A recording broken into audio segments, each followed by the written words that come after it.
What does stellar screening look like? This is the second thing you need in your repertoire to bulletproof your business. Stellar screening. There are 4 big things you need to screen in every tenant. Who knows what these might be?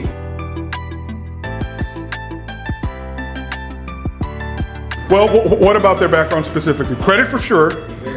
Evictions, criminal. Anything else? Income? Yeah, income or employment. Absolutely. These are the big 4. Their credit history, criminal history, employment, and eviction history. If you're not checking these things, any one of them could be a stranglehold on you as a landlord. You may not have a service yet. If you don't, that checks all 4 of them, get one. There are lots of them out there to varying degrees of cost and effectiveness. We don't necessarily push any one service, but if you need help kind of going into the direction to find one and you haven't found something on your own, there's 2 good sources for this. I don't know if all of you are members of Texas Landlords or not, but I hope you are. That group on Facebook is an excellent resource for questions just like these. Who do you guys use? And you got 3,000 other landlords from across the state of Texas who will chime in and say, I've used these guys, I've used these, stay away from these guys, they're terrible. And in a matter of hours, you've got all sorts of options. So that's one. The other is the people that you know right here. You guys should be an asset to each other. If you don't know another landlord, you got to get out and meet more. You just have to, because the people you know face to face can be invaluable resources. Join a group, find somebody you know who you can trust, and talk to on a regular basis. And then, of course, you can ask your attorney. I'll be happy to help in any way that I can. But those 2 things are invaluable. Get yourself a mentor if you can, and if not, just a buddy. But definitely join a group where you can ask questions just like this. Verification. This happens all the time. People will lie. How would you possibly, if you didn't see me, but you got this information, confirm that any of it is true? You could hire a private investigator, right? Expensive. You could, absolutely. And the driver's license should have age, height, and the address where they reside. Should. Doesn't always. At least not accurately. Meet them in person. Meet them in person. What a novel idea. Yeah, I don't know how many times I've had landlords who come to me and say, but it doesn't match. You're a woman in this one. Chris? Yeah, you know, people will falsify documents all the time. It's not hard. It's actually quite easy, especially if you're accepting a photocopy of a photocopy. That's just a bad idea. People can't produce the actual state ID and you can't see them in person. That should already be a red flag. It's not a 100% deterrent, but it should be a red flag for you. And it should be one of these things where they're not getting as many points if you can't see them in person.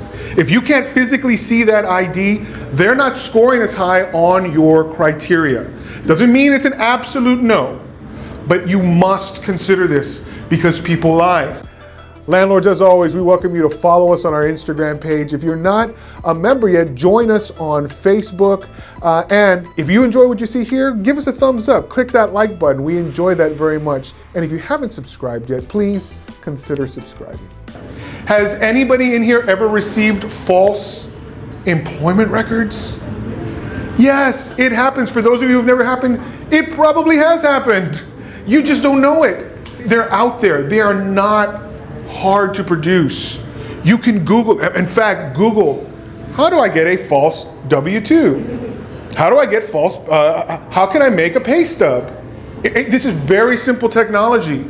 QuickBooks can do it in a flash. And you don't even need QuickBooks, right? Google will produce a form and people who are savvy enough can modify that form to make it look like they make $100,000 or $200,000 a year. And you're very impressed with that number, but it's meaningless, absolutely meaningless. So understand that these things can be faked, how do you verify them? One really great way to sift through just the bad applicants is to have your criteria up front for all of them and say, if you don't meet this, we don't need to speak. Don't bother paying my application fee, right? And so if they do, they see boom, boom, boom, boom, boom, boom. Yeah, I still want to do it. I still want to pay for the application fee. And I acknowledge with my signature that I understand that these are the criteria. You can't say, for example, if you're from this country, forget it. You can't do that, right? If you're this age, you need not apply. Or people of this race, I don't like you. You're asking for a lawsuit. But if your criteria in and of itself is not discriminatory, you are encouraged to share it up front. Tell them, I'm looking for this credit score, I'm looking for this number of years of employment, I'm looking for this kind of reference from your former landlord. This is in your criminal history, you're a no. If this is in your eviction history, you're a no. And so on and so forth. Be upfront and honest, just as precise as you're going to be in the lease. Be that way in your criteria for your perfect tenant. Now, they may not meet 100% of your criteria, but certainly you want somebody making an A over someone making an F, right? And so if you make your determination based on very specific terms in your criteria, you're more likely to find someone who suits your preference. If you can't do a background check, that might be an absolute no for you.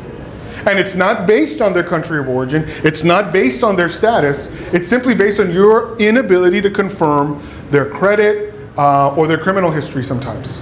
Right? And that's not discriminatory. Last thing with regard to screening, if you're not screening every adult, you will be taken advantage of. I promise you, if it's grandma who's signing up, and somehow there's 4 grandkids, all of them above the age of 20, you are being taken advantage of. There's a reason that the grandbabies are not getting checked out. It's because grandma's had to do this 4 or 5 times already. They get kicked out and kicked out and kicked out. And the moment you ask, oh, I'd like to check all the adults, click, you're not gonna hear from them again. Part of your criteria should say all adults. Every adult gets checked. Everybody gets screened, not just one, not just the person who signs, every adult residing on the property. Now, we understand that there are certain adults who lack capacity. In the rare occasion when you're dealing with an adult who lacks capacity, of course, their guardian can be the only one you check. But unless they lack capacity, right, due to some kind of injury or birth defect, they got to sign, they got to be screened.